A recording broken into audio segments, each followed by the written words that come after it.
ప్రభునందు ప్రియమైన ప్రియ సహోదరి సహోదరులారా,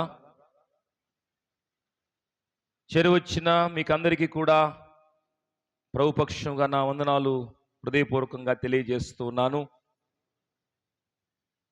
ఈ పరిచర్యలో మీరు అందిస్తున్న సహకారము, ఆ సహకారాన్ని బట్టి నేను సంతోషిస్తూ దేవుని దీవెనలు మెండుగా మిమ్మల్ని దేవుడు దీవించినట్లుగా ప్రార్థిస్తుంటున్నాను.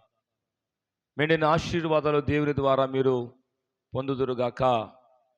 ఆమేన్. దేవుని వాక్యాన్ని విందాం.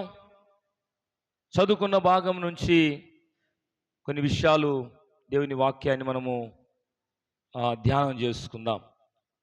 చదవబడిన వాక్య భాగము ప్రసంగి గ్రంథము 2వ అధ్యాయము 13వ వచనాన్ని మనము చదివాం. మరొకసారి కూడా జ్ఞాపకం చేసుకుందాం. అంతటా చీకటి కంటే వెలుగు ఎంత ప్రయోజనకరమో, బుద్ధిహీనత కంటే జ్ఞానము అంత ప్రయోజనకరమని నేను తెలుసుకొంటిని. మహాజ్ఞాని అయిన సొలొమోను ద్వారా దేవుడు మాట్లాడుతున్నటువంటి మాటలు. సొలొమోని భక్తుని ద్వారా దేవుడు సామెతలు గ్రంథము, పరమగీతములు, అరితిగనే ప్రసంగి అనే ఈ 3 గ్రంథాలను ఆయన ద్వారా దేవుడు పరిశుద్ధాత్మ నడిపింపును బట్టి తెలియజేశాడు, వ్రాయించాడు. ఈ చదువుకున్న భాగాన్ని మనం గమనిస్తే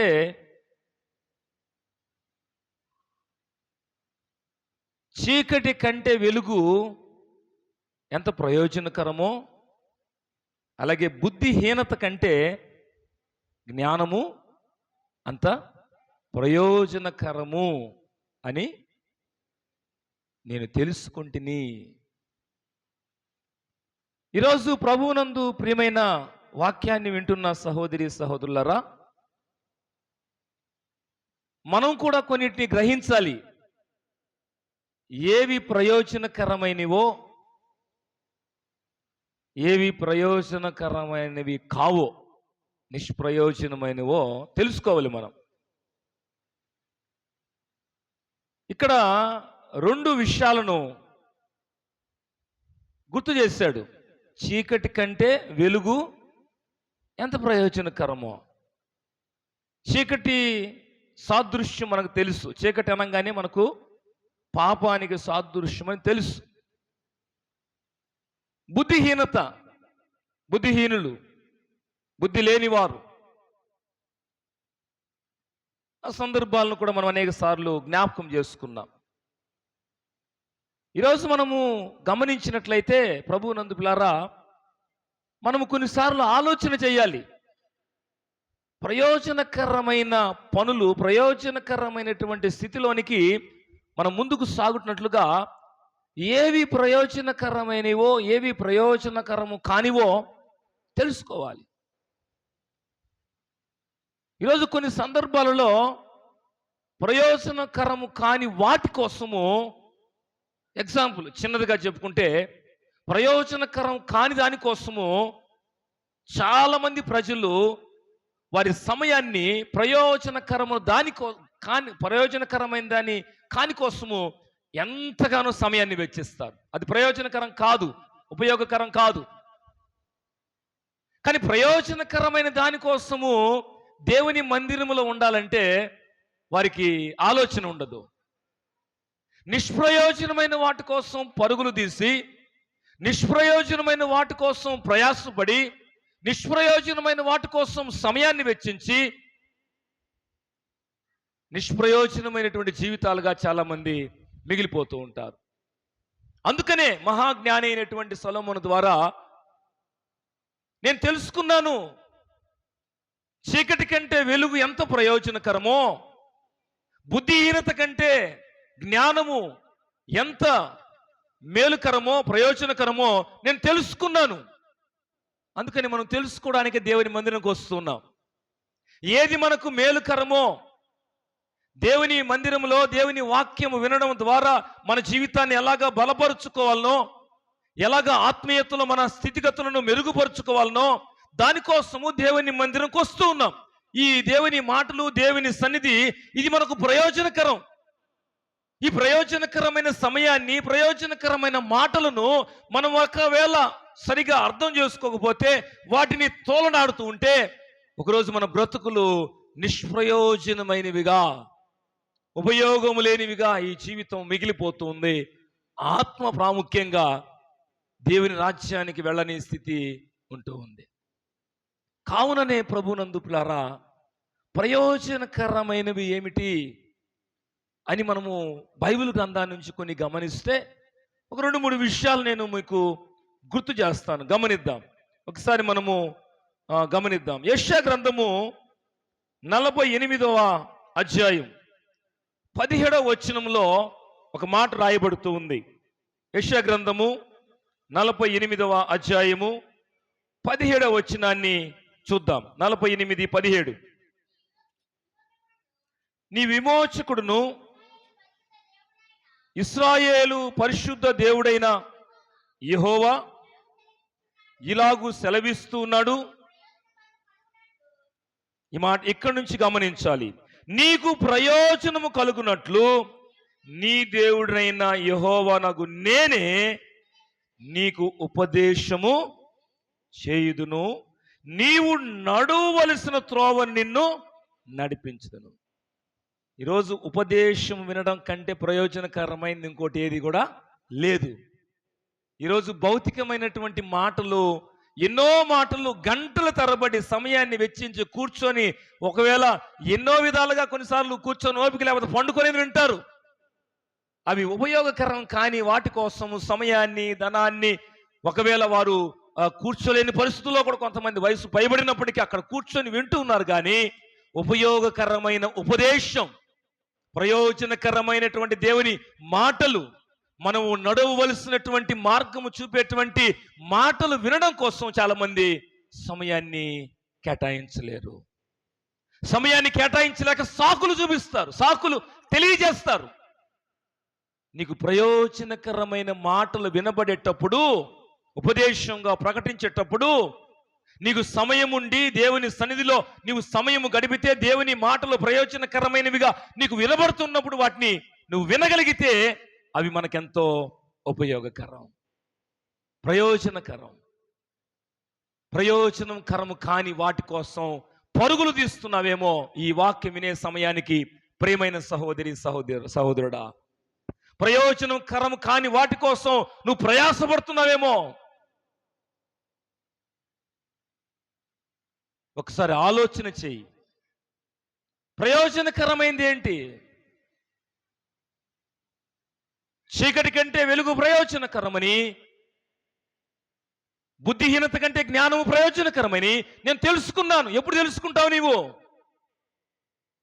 ఎన్నో పర్యాయాలు దేవుని వాక్యం వింటూనే ఉన్నావు కదా. ఎంతో దగ్గరగా నీకు దేవుని వాక్యం అందించబడుతుంది కదా. క్రైస్తవ కుటుంబముగా, క్రైస్తవ సంఘముగా ఆయా సందర్భాలలో ఆయా విషయాలు నువ్వు వింటూనే ఉన్నావు కదా.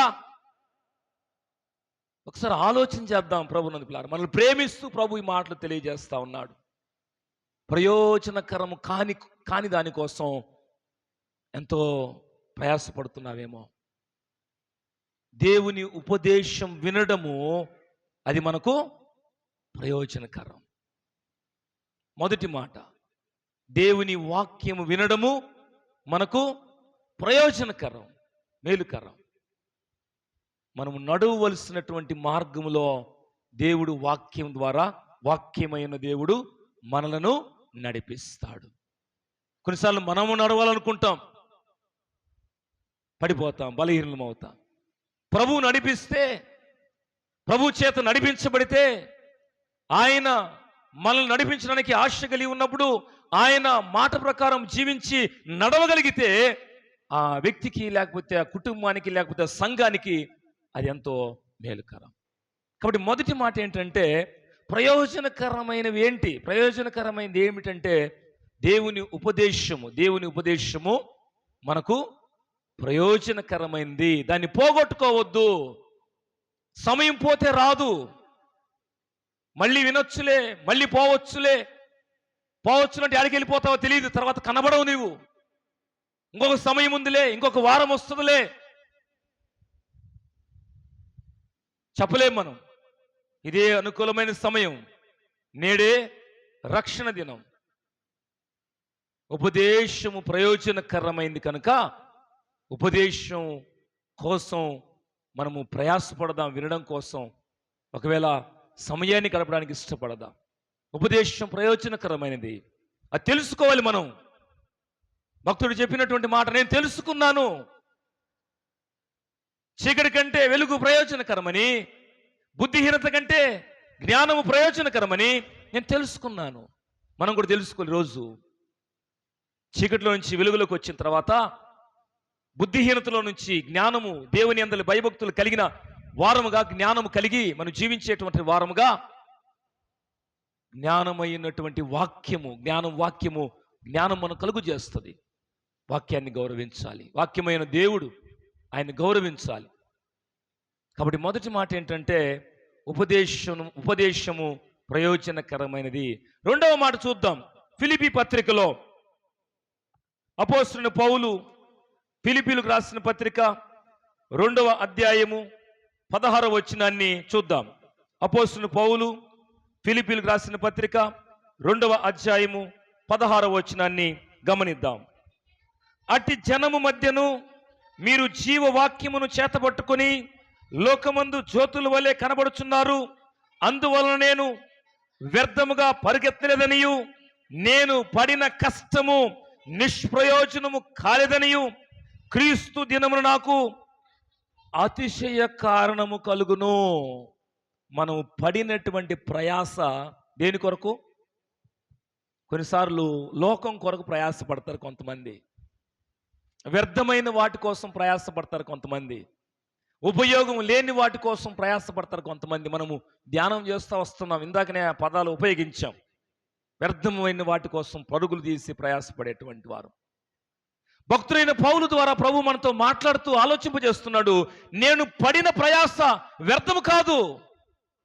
ఈరోజు ఒక సేవకుడిగా, లేకపోతే అనేక మంది సేవకులు వారు ఎందుకు ప్రయాసపడుతున్నారు, ఎందుకు ఇలాగ దేవుని వాక్యము అందిస్తున్నారు, ఎందుకు సంఘాన్ని వాక్యం ద్వారా బలపరుస్తున్నారంటే, వారిని ప్రభు దగ్గరకు తీసుకురావాలి. అనేకులను ప్రభు రాజ్యాలకి ప్రతి ఒక్కరిని మరి ఆ రాజ్యవాసులుగా ఉంచడం కోసం సేవకులు ప్రయాసపడతా ఉంటారు.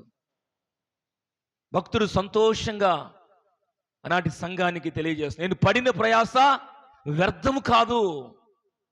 కొన్ని పర్యాయాలు కొంతమంది అంటూ ఉంటారు, అయ్యా వారు బిడ్డను చదివించే విషయంలో చాలా కష్టపడ్డారు. ఈరోజు అబ్బాయికో అమ్మాయికో, చదివించిన అబ్బాయికో అమ్మాయికో ఒక మంచి ఉద్యోగం వచ్చింది. ఆ తల్లి తండ్రి పడిన ప్రయాస వ్యర్థం కాలేదు. భౌతికంగా కొన్నిసార్లు ఆ మాటలు మనము వింటూ ఉంటాం. మంచిదే, మంచిగా చదువుకోవాలి, మంచి ఉన్నతమైన స్థితి మానవులుగా మనకు కావాల్సిందే. కానీ ఈ లోకంలో ఉన్నంత వరకు అది మంచిదే. ఎవరు మంచిగా చదువుకోవద్దని, లేకపోతే వేరే వేరే పనులు చేయమని చెప్పడం లేదు. మంచిగానే చదువుకోవాలి, మంచి ఉన్నతమైన స్థితిలోకి రావాలి. కానీ ఉన్నతమైనటువంటి పిలుపు ఉంది, పరలోకపు పిలుపు. ఒకరోజు ఆ పరలోకపు పిలుపు అంది వచ్చినప్పుడు మనం ప్రభువులో ఉంటేనే ప్రయోజనకరమైన ఉపదేశాన్ని విని ప్రయోజనకరమైన జీవితాన్ని జీవిస్తేనే, లోకములో ప్రభు కొరకు జీవిస్తేనే ఆ పరలోకపు పిలుపులో, పరలోకపు ఆ సన్నిధిలో ప్రభువుతో కూడా ఉండేటువంటి భాగ్యాన్ని మనం పొందుతాం. కాబట్టి ఈరోజు పరలోకాన్ని గురించి ఆలోచన చేసే టైము చాలా మందికి లేదు. పరలోకాన్ని గురించినటువంటి విషయాలు తెలుసుకొని భయముతో జీవించేటువంటి ఆ సమయం చాలా మందికి లేదు. లోకానికి సంబంధించిన విషయాలు ఎన్నో నిష్ప్రయోజనమైన వాటిని వినడం కోసం, లేకపోతే వాటిని తెలుసుకోవడం కోసం ఎంతో ప్రాకులాడుతున్నారు, ప్రయాసపడుతూ ఉన్నారు. ఒక ఉన్నతమైనటువంటి ఐఏఎస్ చదవాలంటే చాలా సమయము ఆ బుక్స్ చదవాలి. అన్ని రకాలైనటువంటి రంగాలలో అన్ని రకాలైనటువంటి ఆ యొక్క విషయాల్లో పరిజ్ఞానం తెచ్చుకోవాలి. వాళ్ళు ఏం చేస్తారంటే సమయమంతా కూడా చదువుతూ చదువుతూ వాటిని గమనిస్తూ వాటిని జాగ్రత్తగా నెమరు వేసుకుంటూ మననం చేసుకో, అవన్నీ తర్వాత వాళ్ళ సర్వీస్లో ఉపయోగకరంగా ఉంటాయి. అలాగే ఈరోజు నువ్వు ఏ వాక్యం ద్వారా హెచ్చరించబడుతున్నావో, ఏ వాక్యం ద్వారా నీ జీవితాన్ని దేవుడు ఆలోచింపజేస్తున్నాడో ఇవన్నీ గమనిస్తూ ఉన్నప్పుడు ఒకరోజు ప్రభు పిలుపు, ఆయన ఈ లోకాన్ని, అవును ప్రభునందు ప్రియులారా మనం గమనించాలి. ప్రభువా తరతరములకు మాకు నివాస స్థలము నీవే అని భక్తుడైన మోషే ఎలా జ్ఞాపకం చేసుకున్నాడో ఒకరోజు ప్రభు పిలుపు వస్తుంది. లేకపోతే ఈ లోకంలో ఒకరోజు మరి దేవుని రాకడ రానై ఉంది. అలాంటి సమయంలో ఆయన పిలుపును అందుకున్నటువంటి వారు రాకడ సమయంలో ఆయన కోసం ఎదురు చూసేవారు ఆ పరలోకపు సంబంధమైనటువంటి ఆ రాజ్యాన్ని వాళ్ళు స్వతంత్రించుకుంటారు. అది మనకు ప్రయోజనకరం. పరలోకం మనకు ప్రయోజనకరం. అందులో ఉండడం మనకు అది సంతోషకరం. దాన్ని పోగొట్టుకుంటే నష్టమైనటువంటి జీవితం, నరకమైనటువంటి జీవితం, నిత్య నరకాగ్ని. కాబట్టి ప్రయోజనకరమైనది ఏంటంటే ఉపదేశం వినడం ప్రయోజనకరము. రెండవది ఆయన కొరకు నువ్వు చేసేటువంటి పరిచర్య, ఆయన కొరకు నువ్వు చేసేటువంటి పరిచర్య కానీ ఆయన కోసం నువ్వు పడేటువంటి ప్రయాస అది ప్రయోజనకరంగా ఉంటుంది. కొంతమంది దేవుని పని అంటే అసలు ముందుకు రారు. దేవుని పని అంటే సాకు చూపిస్తారు. దేవుని పరిచర్య అంటే వాళ్ళకి చెప్పొచ్చు కదా, వీళ్ళకి చెప్పొచ్చు కదా అంటారు. కానీ దేవుని రాజ్యము విస్తరించడం కోసం మనము తీసుకునేటువంటి నిర్ణయాలు, మనం చేసేటువంటి ఆ ప్రయాస, దానికి తప్పకుండా ప్రతిఫలం ప్రభు ఇస్తాడు. మనం పడిన ప్రయాస వ్యర్థం కాదు.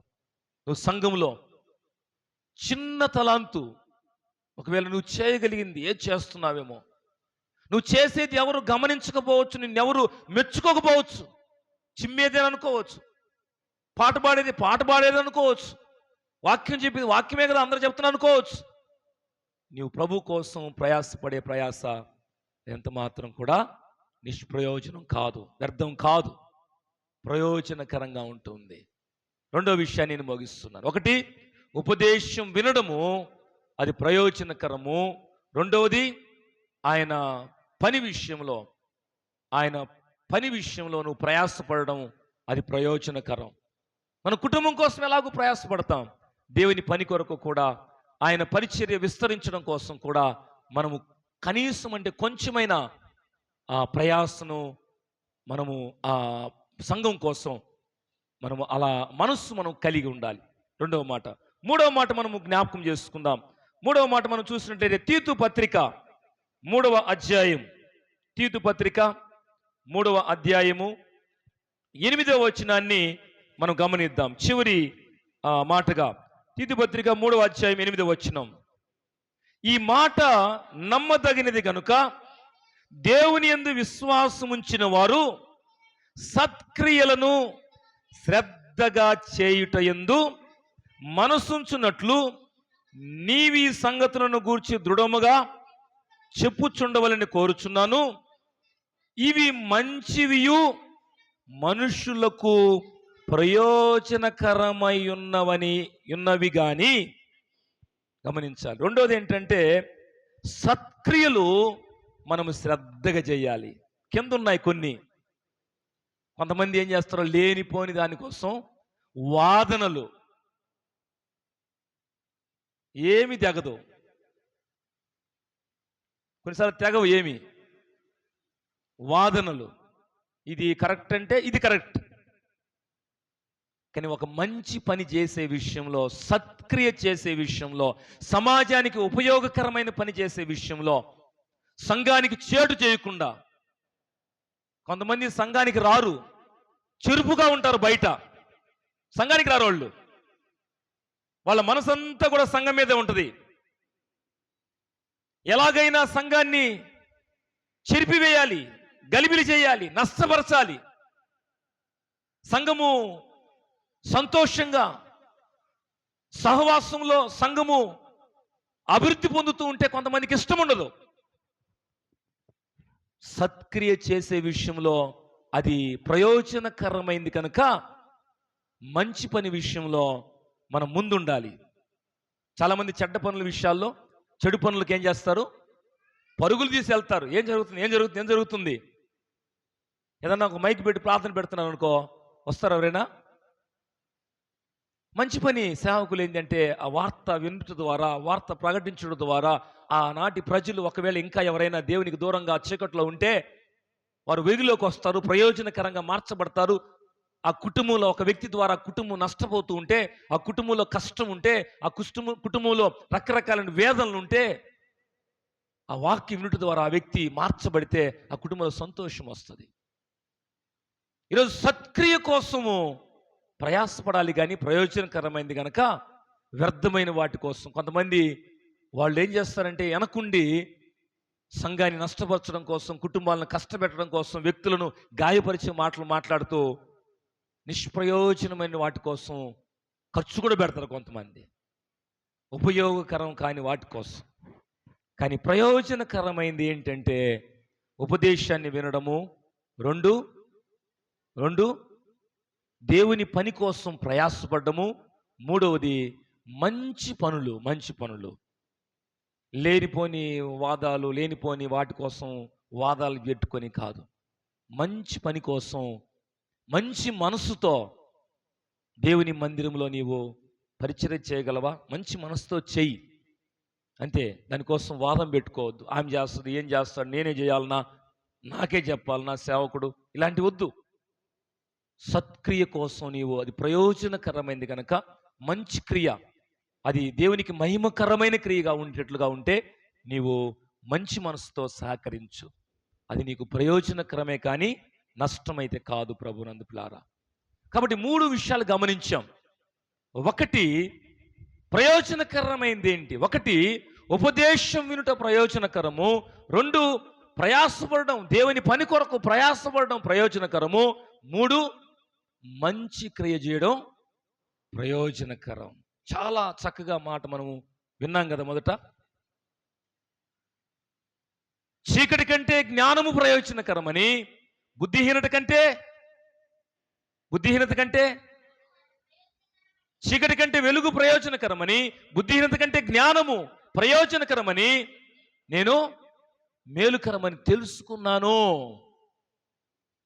ఈరోజు కూడా ఒక సందర్భం, ఒక ఎగ్జాంపుల్ చెప్తాను. వాస్తవానికి నేను ఆ వ్యక్తిని గురించి చెప్పాలనుకున్నాను, కానీ సమయానుకూలంగా నేను ఈ మాటలు చెప్పాను. బైబిల్ గ్రంథంలో ఒక పత్రిక ఉంది, ఫిలోమోను పత్రిక ఉంది. తీస్తారా? అందులో ఒక వ్యక్తి పేరు మనకు రాయబడుతుంది. పక్కనే తీస్తున్నారు మీరు కదా, ఫిలోమోను పత్రిక. అక్కడ ఒక మాట ఉంటుంది, గమనిద్దాం. 10వ వచనం చూద్దాం. 10వ వచనం 8 నుంచి చదివితే, కావున యుక్తమైన దాని గురించి నీకు ఆజ్ఞాపించుటకు క్రీస్తునందు నాకు బహు ధైర్యము కలిగి ఉన్నను, వృద్ధుడను ఇప్పుడు క్రీస్తు యేసు ఖైదీనయున్న పౌలను నేను ప్రేమను బట్టి వేడుకొనుట మరి మంచిదనుకొని నా బంధకములలో నేను కనిన నా కుమారుడగు ఒనేసిము కోసము నిన్ను వేడుకొనుచున్నాను. అతడు మునుపు నిష్ప్రయోజనమైన వాడే గాని ఇప్పుడు నీకును నాకును ఏమయ్యాడు? ప్రయోజనకరమైన వాడయ్యాడు. ఈయన పేరేం పేరు? ఒనేసిము. ఒనేసిము అంటే అర్థము కింద మనకు రాయబడుతుంది, చూడవచ్చు మనం. ఒనేసిము అనే పేరు నాకు సహాయకరమైన అర్థం. ఒనేసిము ఈయన పేరు ఇంకొక ప్రాంతంలో కూడా రాయబడి ఉంటుంది. నేను ఎందుకు ఈ మాట చెబుతున్నానంటే, పౌలు భక్తుడు ఈ ఫిలోమోను అనేటువంటి వ్యక్తికి ఈ ఉత్తరము ద్వారా కొన్ని విషయాలు తెలియపరుస్తూ, అయ్యా, ఈ ఒనేసిము ఇంతకుముందు నీ దగ్గర ఉన్నవాడు. ఎందుకంటే పౌలు భక్తుడు పరిచర్య చేసేటప్పుడు అన్ని సంఘాలను చూసేవాడు. ఈ ఫిలోమోనుకు కూడా ఒక సంఘం ఉండేది. ఈ ఫిలోమోను దగ్గరకు కూడా పౌలు వెళ్ళేవాడు. అలాంటప్పుడు ఒనేసిమును పౌలు చూశాడు. కానీ పరిస్థితులను బట్టి ఒనేసిము ఫిలోమోను దగ్గర ఏదో పొరపాటు పనిచేశాడు. పండితుల అభిప్రాయం ఏంటి, ఏదో డబ్బు ఏదో ఆయన తీసుకుని వెళ్ళాడు. సరాసరి ఎక్కడికి వెళ్ళాడంటే, సువార్త చెబుతున్నందుకు పౌలు వెళ్ళి చెరసాల్లో ఉంటే, ఈ చెరసాల్లో ఉన్నాడు ఈయన ఒనేసిము. ఈయన దొంగతనము లేకపోతే తప్పు చేస్తుంటాడు కదా, అలాంటి బంధకములలో ఒనేసిమును చూసి ఆయన కోసం ప్రార్థించి ఆయనకు దేవుని వాక్యం చెప్పినప్పుడు ఆయన సరిచేయబడి ఉండొచ్చు. తర్వాత ఒక ఉత్తరం రాసి ఒనేసిముకి ఇచ్చి, ఇది ఫిలోమోనుకి ఇవ్వు. దాంట్లో ఏమని రాయబడిందంటే, ఫిలోమోను నా సహోదరుడా, ఇంతకుముందు ఒనేసిము దగ్గర పనిచేస్తుండొచ్చు, అప్పుడు అతడు నీకు నిష్ప్రయోజనమైన వాడుగా ఉన్నాడు. ఒనేసిముకు అర్థము సహాయమే, కానీ అంతకుముందు నీకు ప్రయోజనకరమైన వాడుగా కాదు. కానీ ఇప్పుడైతే అతడు, నేను ఖైదీలో ఉన్నప్పుడు, బంధకములో ఉన్నప్పుడు నేను ఆయన కన్నాను, అంటే రక్షణలోకి నడిపించడం కోసం నేను ప్రయాసపడ్డాను. కాబట్టి ఇప్పుడైతే నీకు ప్రయోజనకరమైన వాడే, నాకు కూడా ప్రయోజనకరమైన వాడే. ఆయన నువ్వు చేర్చుకో, ఆయన మీద కోపం పెట్టుకోవద్దు అని సిఫారసుగా ఈ మాటలు తెలియజేస్తా ఉన్నాడు. ఈరోజు వాక్యం వింటున్న ప్రియమైన సహోదరి సహోదరుడా, ఈ వాక్యం వినే సమయానికి ఒకవేళ నీ కుటుంబంలో, ఒకవేళ నీ సంఘములో, లేకపోతే సమాజంలో అనేకులు నీ గురించి అనుకుంటూ ఉండవచ్చు, వీరు నిష్ప్రయోజనమైన వారని, వీరు పనికిరాని వారని. ఒకవేళ ప్రభు వద్దకు నువ్వు రాగలిగితే, ప్రభు మాటలు ఉపదేశంగా వినగలిగితే, ప్రభు కోసం నువ్వు సహాయకరంగా ఉండగలిగితే, మంచి పనులు చేయడం కోసం ప్రభు మాటలు విని నువ్వు అలాగ నడిపించబడితే, ఒకప్పుడు నువ్వు నిష్ప్రయోజనమైన వ్యక్తివే. సమాజం నిన్ను గుర్తించలేదు, సేవకుడు నిన్ను గుర్తించలేదు, సంఘములో తోటి వారు నిన్ను గుర్తించలేదు, నీవు నిష్ప్రయోజనమైన వ్యక్తిగానే ఉన్నావు. కానీ నీవు ప్రభు మాటల చేత పట్టబడిన తర్వాత ప్రభు మాటలకు లోబడ్డావు గనక నీవు ప్రయోజనకరమైన వ్యక్తిగా మార్చబడుతూ ఉన్నావు. దేవుని నామానికి మహిమ కలుగును గాక. అందుకనే మహాజ్ఞాని అయిన సొలొమోను ద్వారా దేవుడు తెలియజేస్తున్న మాట ఏంటంటే, చీకటిలో నుండి వెలుగులోకి రావడం, బుద్ధిహీనతలో నుంచి జ్ఞానంలోనికి రావడం ప్రయోజనకరమని తెలుసుకున్నాను. చీకటిలో నుండి వెలుగులోకి రావడం ప్రయోజనకరం, బుద్ధిహీనతలో నుంచి జ్ఞానంలోకి రావడం ప్రయోజనకరం నేను తెలుసుకున్నాను. ఈరోజు మనం కూడా ఇంతవరకు నిష్ప్రయోజనమైన జీవితాలుగా, నిష్ప్రయోజకులంగా, ఎందుకు ఉపయోగం లేని వారంగా, కుటుంబంలో కానీ, సంఘంలో కానీ, సమాజంలో కానీ మన గురించి అందరూ మాట్లాడుకునేట్లుగా మన జీవిత పరిస్థితులు ఉన్నాయేమో. ప్రభు దగ్గరకు రావడానికి ఇష్టపడితే ఆయన అలాంటి వ్యక్తులను ప్రయోజనకరంగా మార్చువాడు. దేవుని నామానికి మహిమ కలుగును గాక. సంఘానికి ప్రయోజనకరంగా, సమాజానికి ప్రయోజనకరంగా, కుటుంబానికి ప్రయోజనకరంగా మార్చేవాడు. అంతేకాదు, ఆ వ్యక్తి పరలోక రాజ్య వాసుడుగా, పరలోక రాజ్య వారసురాలుగా ఉండడం కోసం కూడా ఆ వ్యక్తి సరిచేయబడతాడు. కాబట్టి ఈరోజు మనం వాక్య సందేశం యొక్క సారాంశం ఏంటంటే, ఒకప్పుడు మనం నిష్ప్రయోజకులమే ఉండవచ్చునేమో, కానీ ఈరోజు ప్రయోజకులుగా ప్రభు మనం మార్చడానికి మరొక అవకాశాన్ని మనకు ఇస్తా ఉన్నాడు. కాబట్టి మహాజ్ఞాని ద్వారా, అయ్యో నేను చీకటిలో ఉన్నాను, నిష్ప్రయోజనమైన జీవితం జీవించేటువంటి పరిస్థితుల్లో, చీకటిలో ఉండడం నిష్ప్రయోజనమే. చీకటిలో వెళ్ళే వ్యక్తి దారి తెలియదు, ఎక్కడికి వెళ్తాడో. పాపంలో ఉన్న వ్యక్తి తన ఇష్టానుసారంగా జీవిస్తాడు. చీకటిలో నుంచి వెలుగులోకి రావడం ప్రయోజనకరం. బుద్ధిహీనుడు తన ఆలోచనకు వచ్చినట్టు ఇష్టం వచ్చినట్టు జరిగిస్తూ ఉంటాడు పనులన్నీ కూడా.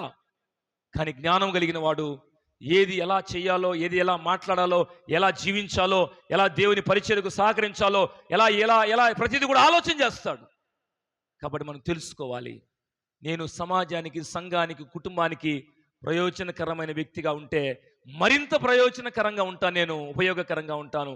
లేదు, ఈ వాక్యం వినే సమయానికి నా జీవితం నిష్ప్రయోజనకరంగా ఉంది, చీకటిలో జీవిస్తూ ఉంటున్నాను, బుద్ధిహీనతలో జీవిస్తూ ఉంటున్నాను, ప్రభు మాటల ద్వారా, ఆయన ఉపదేశం ద్వారా, సంఘంలో చెప్పబడుతున్న మాటల ద్వారా ఆయనకు మహిమకరంగా నేను ఉంటాను. ప్రయోజనకరంగా మార్చబడతాను.